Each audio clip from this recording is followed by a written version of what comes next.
Greetings, dear learners. I hope you're having a wonderful day. Today, we are going to embark on an exciting journey of learning and discovery as we delve into the fascinating world of structure of English lecture notes. So, sit back, relax, and get ready to expand your knowledge and understanding on this topic. And as always, please take care and stay safe. May God bless you always. Welcome to the Teacher Lumaban YouTube channel.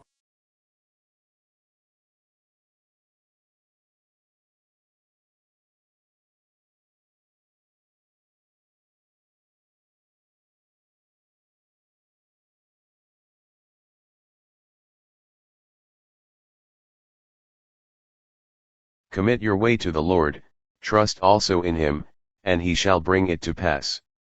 Psalm 37 verse 5.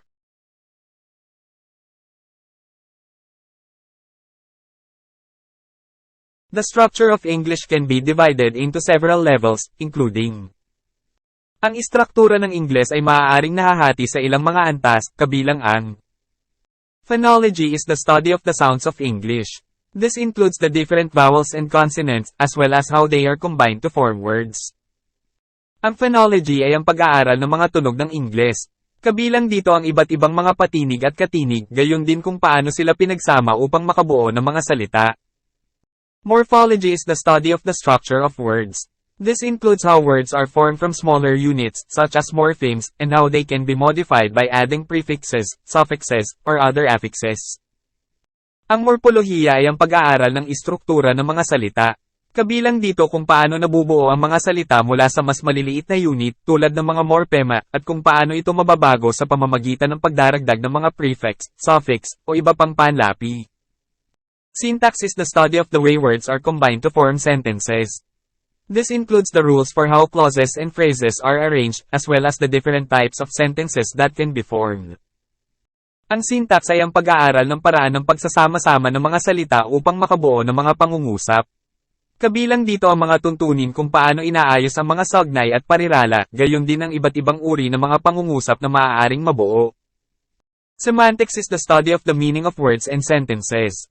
This includes how words refer to objects, events, and ideas, as well as how sentences can be interpreted. Ang semantika ay ang pag-aaral ng kahulugan ng mga salita at pangungusap. Kabilang dito kung paano tumutukoy ang mga salita sa mga bagay, kaganapan, at ideya, gayon din kung paano mabibigyang kahulugan ang mga pangungusap. Pragmatics is the study of the way language is used in context. This includes how speakers use language to achieve their communicative goals, as well as how listeners interpret the meaning of what is said. Ang pragmatics ay ang pag-aaral ng paraan ng paggamit ng wika sa konteksto. Kabilang dito kung paano ginagamit ng mga nagsasalita ang wika upang makamit ang kanilang mga layunin sa pakikipagtalastasan, gayon din kung paano binibigyang kahulugan ng mga tagapakinig ang kahulugan ng sinasabi. The structure of English is complex and constantly evolving. However, these 5 levels provide a basic framework for understanding how the language works. Ang istruktura ng Ingles ay komplikado at patuloy na nagbabago. Gayunpaman, ang 5 antas na ito ay nagbibigay ng pangunahing balangkas para sa pag-unawa kung paano gumagana ang wika. In terms of sentence structure, English sentences are typically made up of a subject, a verb, and an object. The subject is the person or thing that is doing the action, the verb is the action that is being done, and the object is the person or thing that is being affected by the action. For example, in the sentence, the cat chased the mouse, the subject is the cat, the verb is chased, and the object is the mouse. Sa mga tuntunin ng istruktura ng pangungusap, ang mga pangungusap sa Ingles ay karaniwang binubuo ng isang paksa, isang pandiwa, at isang bagay. Ang paksa ay ang tao o bagay na gumagawa ng kilos, ang pandiwa ay ang kilos na ginagawa, at ang layon ay ang tao o bagay na naaapektuhan ng kilos.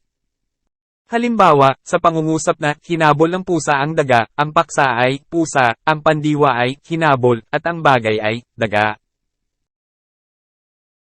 English sentences can also have other elements, such as adjectives, adverbs, prepositional phrases, and clauses. Adjectives modify nouns, adverbs modify verbs, prepositional phrases modify nouns or verbs, and clauses are smaller sentences that are embedded within larger sentences. Ang mga pangungusap sa Ingles ay maaari ding magkaroon ng iba pang elemento, gaya ng mga adjectives, adverbs, prepositional phrase, at clause.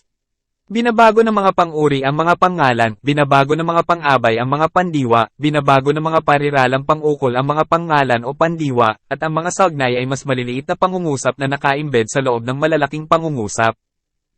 The structure of English sentences can be complex, but it generally follows a few basic patterns. By understanding the different levels of structure in English, you can better understand how the language works and how to use it effectively. Ang istruktura ng mga pangungusap sa Ingles ay maaaring komplikado, ngunit sa pangkalahatan ay sumusunod ito sa ilang pangunahing mga pattern. Sa pamamagitan ng pag-unawa sa iba't ibang antas ng istruktura sa Ingles, mas mauunawaan mo kung paano gumagana ang wika at kung paano ito epektibong gamitin. Here are the 5 types of sentence structure in English.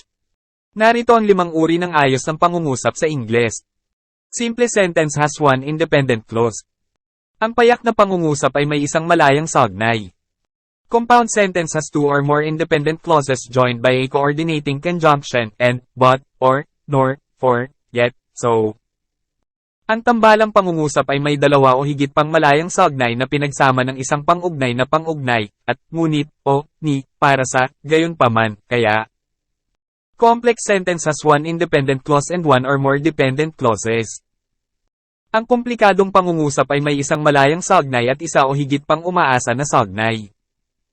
Compound complex sentence has 2 or more independent clauses and 1 or more dependent clauses. Ang tambalang komplikadong pangungusap ay may 2 o higit pang saugnay na nakapag-iisa at isa o higit pang saugnay na umaasa. Sentence fragment is an incomplete sentence that lacks a subject, a verb, or both. Ang fragment ng pangungusap ay isang hindi kumpletong pangungusap na walang paksa, pandiwa, o pareho. I can do all things through Christ who strengthens me. Philippians 4 verse 13.